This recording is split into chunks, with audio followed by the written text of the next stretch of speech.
Bonjour à tous, je suis très heureux de vous présenter cette vidéo sur la bataille de Bouvines et le roi Philippe Auguste. Je suis Hubert Leclerc, je suis le frère d'Émilie Leclerc et comme je suis un passionné d'histoire, je suis ravi de vous raconter cette période de l'histoire de France. Alors, cette bataille et puis le règne de ce grand roi Philippe Auguste, quand est-ce que ça s'est passé exactement? Écoutez, vous voyez sur cette frise, tout à gauche on a la naissance de Jésus qui marque l'an 0 de l'histoire. Et tout à droite, en 2020, vous voyez, confinement du Covid-19, et ben c'est là où nous sommes aujourd'hui. Vous voyez que la bataille de Bouvines et le règne du roi Philippe Auguste, c'est à peu près au milieu, voilà, aux alentours de l'an 1200. Donc le roi Philippe Auguste a régné de 1180 à 1223. Vous voyez qu'on est bien avant la naissance de votre grand-père, voilà, qu'on voit dans son baquet. Non, c'est pas du tout lui, mais en tout cas, c'est bien avant. Donc on est vraiment au XIIIe siècle. Voilà, et c'est l'âge d'or un petit peu de la chevalerie. Alors, qui est ce bon roi Philippe Auguste? Philippe Auguste, c'est vraiment un très grand roi qui est ce qu'on appelle un capétien. Donc il descend du Capet, je crois que vous avez déjà vu ça auparavant dans votre cours d'histoire. Voilà, c'est le fils de Louis VII, voilà, dit le Jeune, et c'est le grand-père de Saint-Louis ou Louis IX. Voilà, vous voyez un petit peu où on est. On est vraiment dans les grands âges de l'histoire de France. Voilà, alors il est né le 21 août 1165. Il a été couronné, vous voyez, très jeune, hein, en 1180. Il avait juste 15 ans, donc voilà, très jeune. Et puis il est mort en 1223 à 57 ans, ce qui est 58 ans même, ce qui est un âge plutôt raisonnable, hein, à cette époque-là pour mourir. Voilà, c'est un âge assez avancé. Souvent, les rois mouraient beaucoup plus jeunes que ça. Voilà, il habite à Paris, dans le palais de la Cité, qui existe encore aujourd'hui. Vous avez encore une grande partie de ce palais qui existe encore. Et puis, on dit de lui voilà, que c'est un roi sage, humble, habile, bon, énergique. En tout cas, on sait que c'est un très grand roi qui a marqué l'histoire, puisqu'on en parle encore beaucoup aujourd'hui, contrairement à d'autres rois de France que vous voyez sur la liste, de qui on parle un petit peu moins.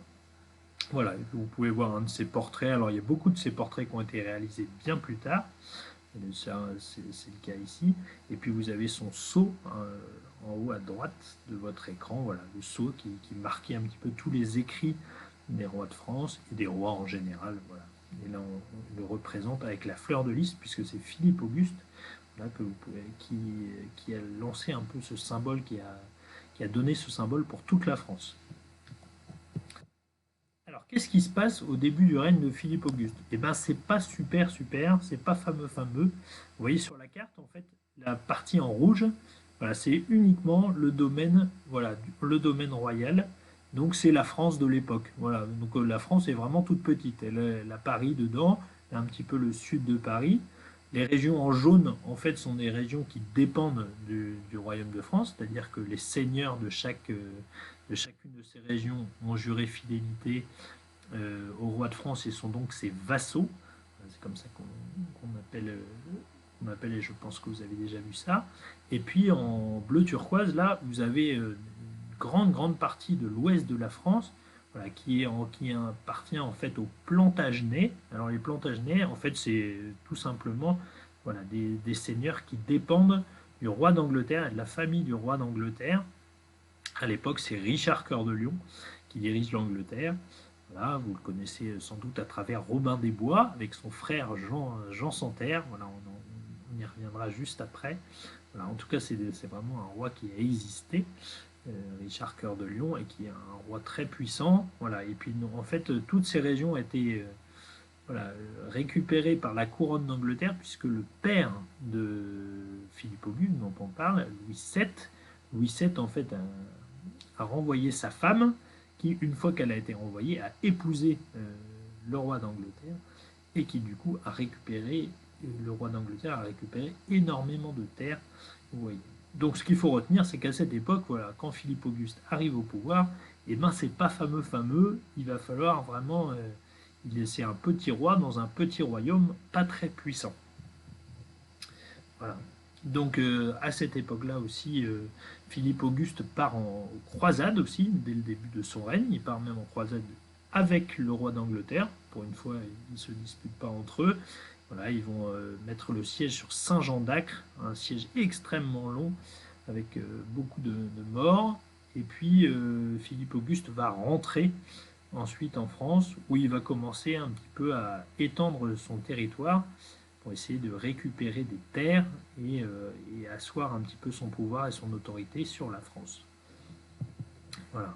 Alors on arrive petit à petit dans les années 1200, puis on arrive voilà, en 1214. Alors 1214, c'est une grande année, c'est l'année de Bouvines, mais c'est aussi l'année de plusieurs batailles. Alors qu'est-ce qui se passe? En 1214, en fait, le roi Richard Cœur de Lion est mort, et on se dispute un petit peu en Angleterre sa succession. Alors celui qui est un petit peu en tête pour récupérer sa succession, c'est Jean Santerre. Jean Santerre, c'est le frère de Richard Cœur de Lion, voilà, que vous voyez dans Robin des Bois, comme le prince Jean, c'est lui. Voilà, le méchant, c'est lui.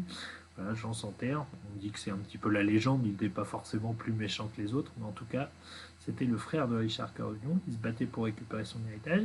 On a Otto IV de Brunswick, qui est l'empereur de l'Empire germanique, donc de l'Allemagne, une Allemagne très très grande. Voilà, le Saint-Empire germanique, c'est un très très grand empire à cette époque-là.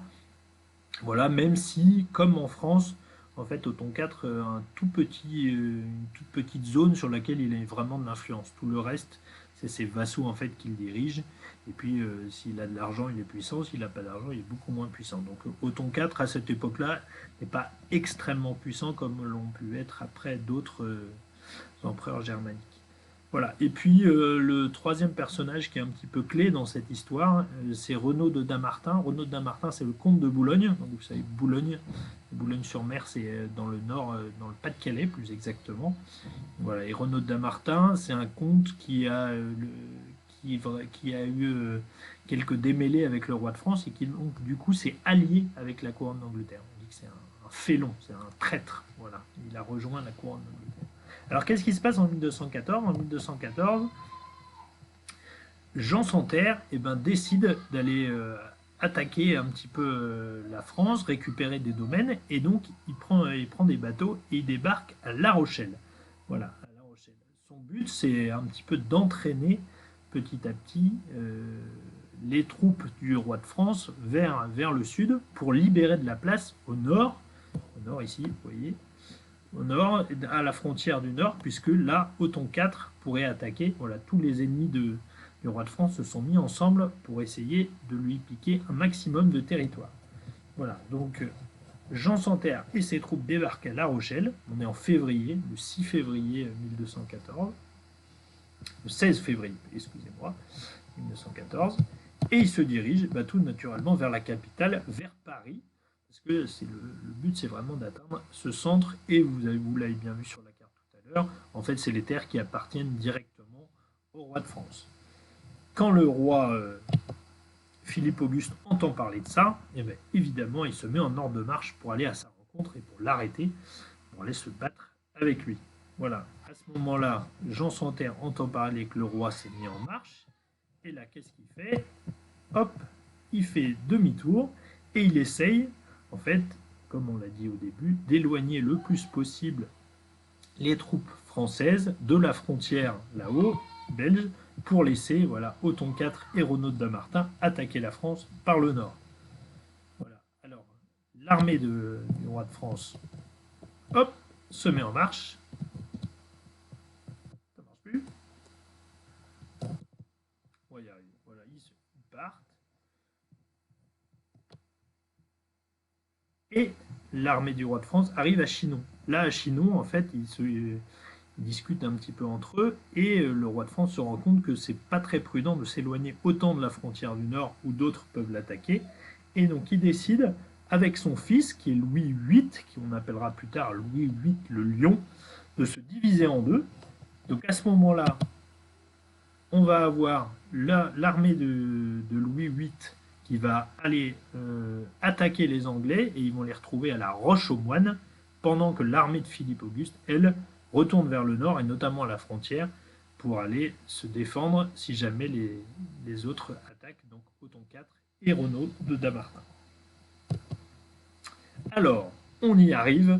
Voilà, donc Louis VIII, voilà, à la Roche-aux-Moines, a défait complètement les Anglais, qui sont repartis un petit peu honteusement en bateau vers leur pays.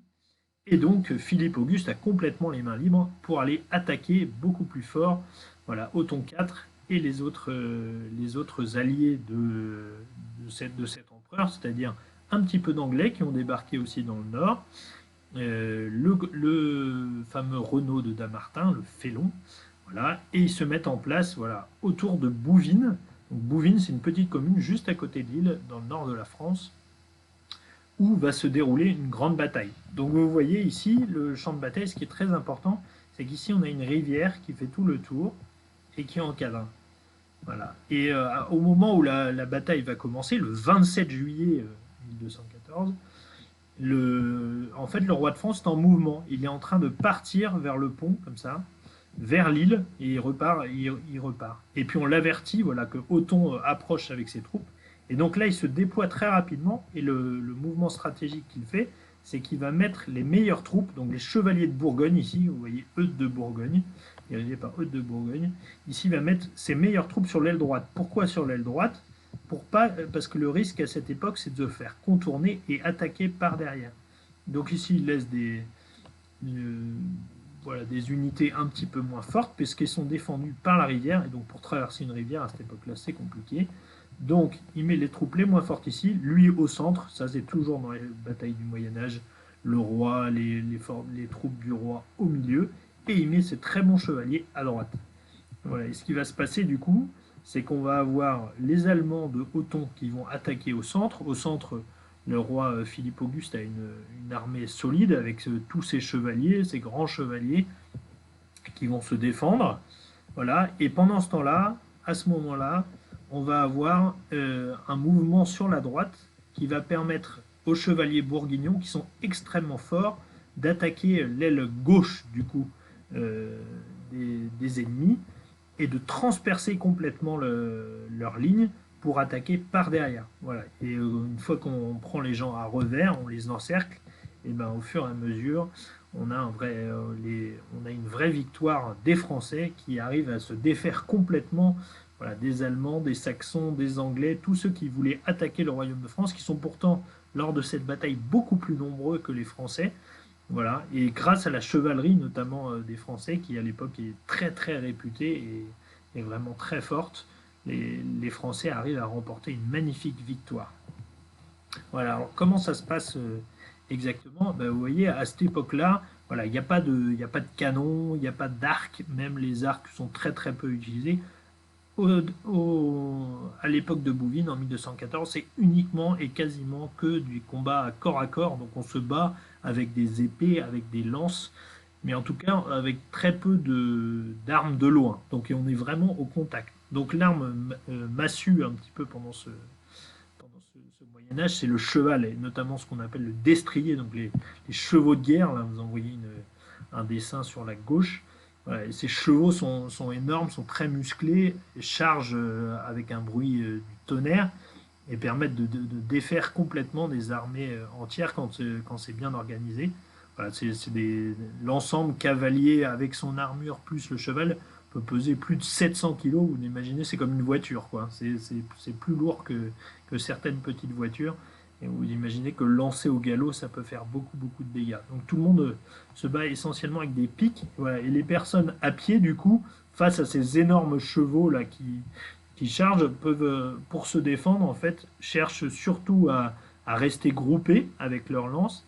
Et une fois qu'elles sont au contact, à désarçonner les chevaliers pour, euh, pour ensuite pouvoir les attaquer et pouvoir les tuer s'il faut en glissant un couteau dans les coins de l'armure.